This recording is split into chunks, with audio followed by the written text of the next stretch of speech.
ভারতে প্রতি বছর 5ই সেপ্টেম্বর দিনটি শিক্ষক দিবস হিসেবে পালন করা হয়।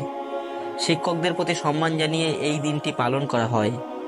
স্কুলের শিক্ষক বা কলেজের শিক্ষক, ট্রেনার হোক বা কোর্স অথবা গৃহ শিক্ষক, যাদের কাছ থেকে আমরা প্রতিনিয়ত কিছু না কিছু শিখি, এই দিনটা তাদের জন্য উদযাপন করা হয়।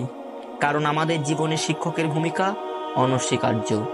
আপনারা নিশ্চয় জানেন যে 1888 সালের 5ই সেপ্টেম্বর ভারতের প্রথম উপরাষ্ট্রপতি এবং দ্বিতীয় রাষ্ট্রপতি ডক্টর সর্বপল্লী রাধাকৃষ্ণান জন্মগ্রহণ করেছিলেন।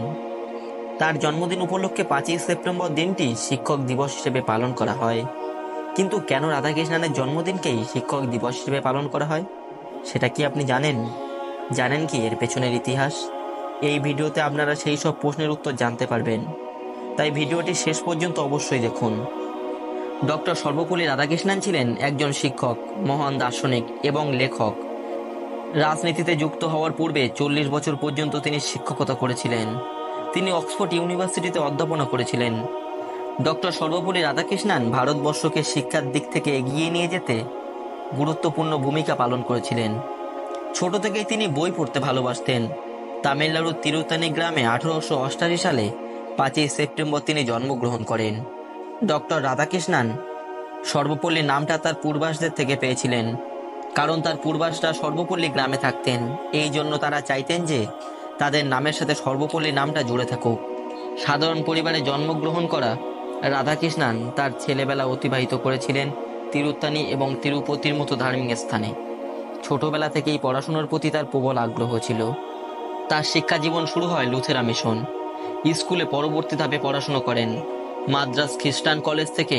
একাডেমির ক্ষেত্রে তিনি অনেক স্কলারশিপ পান, আর সেগুলি ব্যবহার করে তিনি 1905 সালে মাদ্রাজ খ্রিস্টান কলেজ থেকে দর্শনে এমএ পাশ করেন। রাধাকৃষ্ণান দর্শন বিষয়টা তার নিজের ইচ্ছাতে নেননি। তার এই বিষয়ে তেমন কোনো আগ্রহ ছিল না। আসলে তিনি কলেজে ভর্তি হওয়ার আগে তার এক দাদাও একই কলেজ থেকে দর্শনে গ্র্যাজুয়েশন করেন, আর কোর্স সম্পূর্ণ হওয়ার পর তার বইগুলি রাধাকৃষ্ণানকে দিয়ে দেন। আর সেই বইগুলো পাওয়ার পর তিনি ঠিক করেন তিনি দর্শন নিয়ে পড়াশোনা করবেন। সেই সময় মিশনারি ইনস্টিটিউটে বেশিরভাগ খ্রিস্টান অধ্যাপক পড়াতেন, আর তারা সবসময় হিন্দুদের সমালোচনা করতেন। রাধাকৃষ্ণানের এই বিষয়টা একদম পছন্দ ছিল না, এবং তিনি সবসময় ভারতীয় দর্শন এবং হিন্দুবাদদের সমর্থন করতেন। তবে তিনি কিন্তু কখনো অন্য ধর্মকে ছোট করে দেখেননি। মাত্র 16 বছর বয়সে শিবা কামুর সাথে বিবাহ বন্ধনে আবদ্ধ হন। তারপর তিনি মাদ্রাজ প্রেসিডেন্সি স্কুলে দর্শন পড়ানো শুরু করেন, আর এখান থেকেই শুরু হয় তার শিক্ষকতা জীবন। এরপর তিনি ইউনিভার্সিটি অব মাইসোরে দর্শন পড়ানো শুরু করেন। সেই সময় তিনি বেশ কিছু আন্তর্জাতিক স্তরে আর্টিকেলে লেখালেখি করতে শুরু করেন, আর দর্শন নিয়ে তার চিন্তা চেতনা ক্রমশ চারিদিকে ছড়িয়ে পড়তে থাকে। এরপর তিনি দুটো বই লেখেন, যার মধ্যে একটা বইয়ের নাম the philosophy of Rabindranath Tagore. Howard university এবং অক্সফোর্ড ইউনিভার্সিটি থেকে তাকে অতিথি অধ্যাপক হিসেবে ইনভাইট করা হয়েছিল। তিনি ছিলেন প্রথম ভারতীয় যিনি ইউনিভার্সিটি অব অক্সফোর্ডে প্রথম অধ্যাপনা করেছিলেন। তিনি গোটা বিশ্বকে একটা বিদ্যালয় হিসেবে কল্পনা করতেন। তিনি মনে করতেন পড়াশোনার মাধ্যমে মানুষের সঠিক দিকটা নির্বাচন করতে পারবে। তিনি তার লেখালেখি এবং বক্তৃতার মাধ্যমে ভারতীয় দর্শনকে গোটা বিশ্বের সামনে তুলে ধরেছিলেন। সারা দেশ জুড়ে মানুষ তার লেখার প্রশংসা করে। এরপর শুরু তার রাজনৈতিক জীবন, যেখানে তিনি সবসময় ইন্ডিয়ান স্পিরিট এবং ভারতীয় সংস্কৃতিকে রক্ষা করে গেছেন।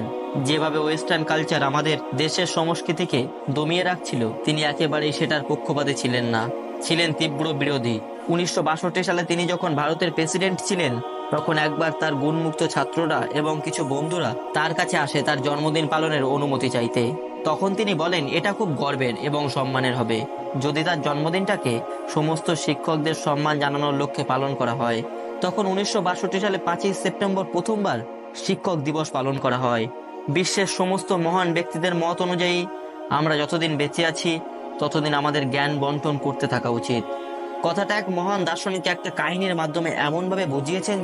একবার একটা শিক্ষিত মানুষ এবং একটা অশিক্ষিত মানুষ একসাথে বসেছিলেন, আর তাদের সামনের টেবিলে একটা বই ছিল। তিনি বলেন যদি শিক্ষিত ব্যক্তি ওই বইটা না পড়ে, তাহলে তার মধ্যে এবং অশিক্ষিত ব্যক্তির মধ্যে কোনো তফাৎ থাকবে না, কারণ একজন পড়াশুনো জানে না বলে পড়ছে না, আর একজন জেনেও পড়ছে না। তাই যখন যেখান থেকে জ্ঞান পাওয়া যায় সেটা আহরণ করা হয়, আর শুধুমাত্র বইয়ের ক্ষেত্রে সীমাবদ্ধ থাকা উচিত নয়। শিক্ষক দিবসে একজন শিক্ষার্থী এবং শিক্ষকের কাছে ভীষণ গুরুত্বপূর্ণ দিন। স্কুলে কলেজে উদযাপন করা হয়, যদিও শিক্ষার্থী এবং শিক্ষকের সম্পর্ক অনুশাসন থাকে, কিন্তু এই দিনে শিক্ষার্থীরা তাদের শিক্ষকদের সম্মান এবং শ্রদ্ধা জানানোর পাশাপাশি এ কথাও জানায় যে শিক্ষকরা তাদের কাছে কতটা গুরুত্বপূর্ণ। আমাদের শুধু ভারতেই নয়, সারা দেশেই কিন্তু শিক্ষক দিবস পালন করা হয়। ভারতে যেখানে 5ই সেপ্টেম্বর এই দিনটি শিক্ষক দিবস পালন করা হয়, সেখানে অন্য দেশে এই দিনটা 5ই অক্টোবর পালন করা হয়। তো বন্ধুরা, এই ছিল শিক্ষক দিবস এবং ডক্টর সর্বপল্লী রাধাকৃষ্ণনের সম্মানে কিছু তাৎপর্য। আজকের ভিডিও এই পর্যন্তই। দেখা হবে পরবর্তী কোনো ভিডিওতে। ততক্ষণ পর্যন্ত সুস্থ থাকুন, ভালো থাকুন। ভিডিওটি ভালো লাগলে লাইক ও সাবস্ক্রাইব করে আমাদের সঙ্গে থাকুন। ধন্যবাদ।